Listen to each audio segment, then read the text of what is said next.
और देखिए जब भी बातचीत होती है तब एक नया हमला हो जाता है। तो इसीलिए उन्होंने कहा, अगर गालिबाफ की बात की जाए, उन्होंने कहा कि देखिए ये कोई नया मामला नहीं है, हमारे लिए कोई चौंकाने वाला मामला नहीं है। बातचीत के दौरान हमला करने का इतिहास पुराना अमेरिका का रहा है। ऐसे में उनको अमेरिका के किसी वादे पर कोई भरोसा नहीं है और वो किसी भी संभावित हमले का जवाब देने के लिए अपनी तैयारी में जुटे हुए हैं। ईरानी संसद के जो स्पीकर हैं मोहम्मद बाकर गालिबाफ, उन्होंने शुक्रवार को ये बातें कही। गालिबाफ का ये बयान ऐसे समय में आया है जब अमेरिका ईरान के एक दूसरे पर हमलों से पश्चिम एशिया में एक बार फिर से युद्ध का खतरा मंडरा रहा है। बाघेर गालिबाफ ने कहा कि अगर अमेरिका पिछले महीने दोनों देशों के बीच हुए समझौते यानी कि MOU को तोड़ता है तो फिर ईरान भी अपने बचाव के लिए पूरी तरह से यानी फुल स्केल के साथ, फुल डिफेंस स्केल के साथ हमला अमेरिका पर करने वाली है। इंडोनेशिया की पीपल्स कंसल्टेटिव असेंबली के स्पीकर अहमद मुजानी के साथ अपनी बैठक में गालिबाफ ने कहा कि ईरान को अमेरिका पर जरा भी भरोसा नहीं है और वो कभी से भी नहीं था। इसीलिए उन्होंने कहा कि बातचीत के दौरान मैंने अमेरिका के उपराष्ट्रपति JD वेंस को साफ तौर पर बता दिया था कि हमें आप पर जरा भी भरोसा नहीं है। मेरी नजर में सिर्फ वही लोग अमेरिका के साथ बातचीत कर सकते हैं जो युद्ध के लिए तैयार हों। ऐसे में हमने अपने देश की रक्षा की तैयारी कभी नहीं रोकी है।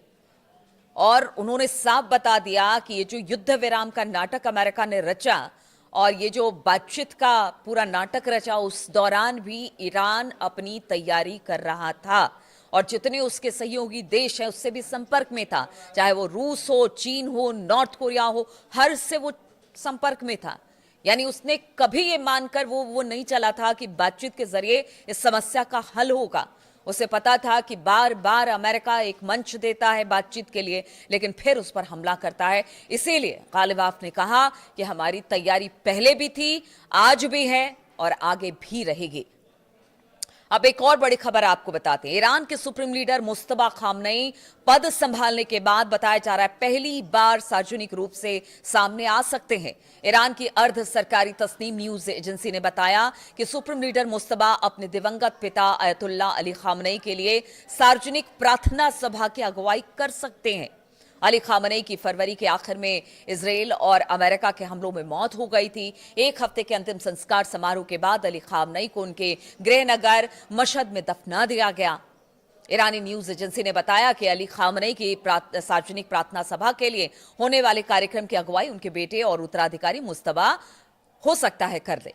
यह कार्यक्रम शनिवार को फातिमा मसूमेह की मजार में स्थित इमाम खुमैनी प्रार्थना हॉल में आयोजित किया जाएगा।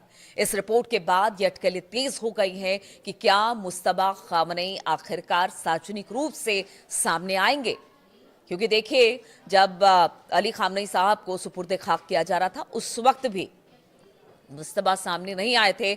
सिक्योरिटी थ्रेट बताया गया था कि उनकी सिक्योरिटी को लेकर खतरा है। लेकिन क्या अब जब प्रार्थना सभा है या उसकी अगुवाई की बात तस्नीम न्यूज एजेंसी कर रहा है तो क्या वाकई ऐसा होगा कि मुस्तफा जब से वो सुप्रीम लीडर बने हैं तब से किसी ने उन्हें नहीं देखा है? उनके संदेशों को टीवी पर जरूर प्रसारित किया जाता है। बार बार वो ये बताते हैं कि ईरान क्या कर रहा है, कैसे ईरान को आगे बढ़ना है, किस तरह से अमेरिका और इजराइल से दो दो हाथ करनी है। उस तरह के संदेश भी आते रहे लेकिन कभी मुस्तफा सामने नहीं आए।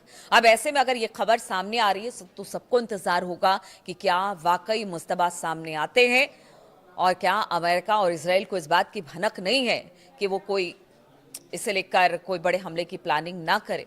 तो अब देखना होगा कि क्या मुस्तफा सामने आएंगे। जो प्रार्थना सभा अली खामनेई साहब के गम में रखी गई है उसमें शामिल होंगे, उसकी अगुवाई करेंगे, इस पर भी नजर रहेगी। और साथ ही अगर अमेरिका की बात की जाए, देखिए आज शनिवार है, फिर रविवार और सोमवार को देखना पड़ेगा। यानी ये शनिवार, रविवार और सोमवार ये हमेशा से क्रूशियल रहा है ईरान अमेरिका इजराइल युद्ध में। और ऐसे में अगर ये 3 दिन यानी कि तीसरे दिन ये पता चलेगा कि स्थिति क्या है। मार्केट का तो सेंटिमेंट ऐसे ही गड़बड़ा गया इस खबर के बाद से ही कि जब से ट्रंप ने कहा कि हमला होगा और हमले हो रहे हैं, अमेरिका की तरफ से, ईरान की तरफ से लगातार हमले हो रहे हैं। ऐसे में सोमवार का दिन बहुत क्रूशियल है, शनिवार और रविवार का दिन भी बहुत क्रूशियल है। आगे क्या होता है, कैसे होता है, क्या एक बार फिर से कोई बड़ा हमला होगा या फिर कुछ और चीजें सामने आएगी, या फिर जो मध्यस्थ देश हैं जो कि ईरान और अमेरिका के बीच मध्यस्थता कर रहे थे, वो इसमें कुछ अपना रोल अदा कर सकते हैं।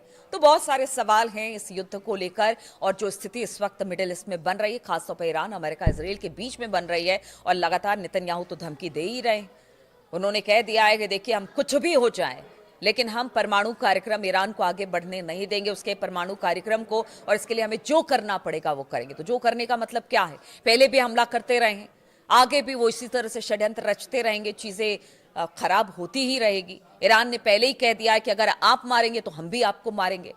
तो फिर ये युद्ध कहाँ जाएगा, कैसे आगे बढ़ेगा, क्या कुछ होगा, क्या इस समस्या का हल जल्दी निकलेगा? और इस समस्या की वजह से पूरी दुनिया में हलचल तेज हो जाती है, और इस हलचल से कई लोगों की जिंदगी बर्बाद हो जाती है। आप समझिए, तेल और गैस की किल्लत हो गई है, कई कई देश ऐसे हैं जो कर्ज में चले गए, बहुत सारी समस्याएं हैं इस एक युद्ध को लेकर। अब युद्ध का दायरा अगर बढ़ता है तो स्थिति और गंभीर होगी। तमाम बातों को लेकर, तमाम अपडेट्स को लेकर मैं आपके सामने आती रहूंगी, तमाम जानकारी आपसे साझा करती रहूंगी। फिलहाल बहुत बहुत शुक्रिया मेरे साथ इस वीडियो में शामिल होने के लिए। हाँ, कमेंट जरूर करते रहिएगा, बताते रहिएगा कि इस वीडियो के बारे में आप क्या सोचते हैं, इस युद्ध के बारे में आप क्या सोचते हैं, और किस तरह की मंशा के साथ अब ये युद्ध आगे बढ़ेगा। आपके कमेंट का इंतजार रहेगा। बहुत बहुत शुक्रिया आप सभी का।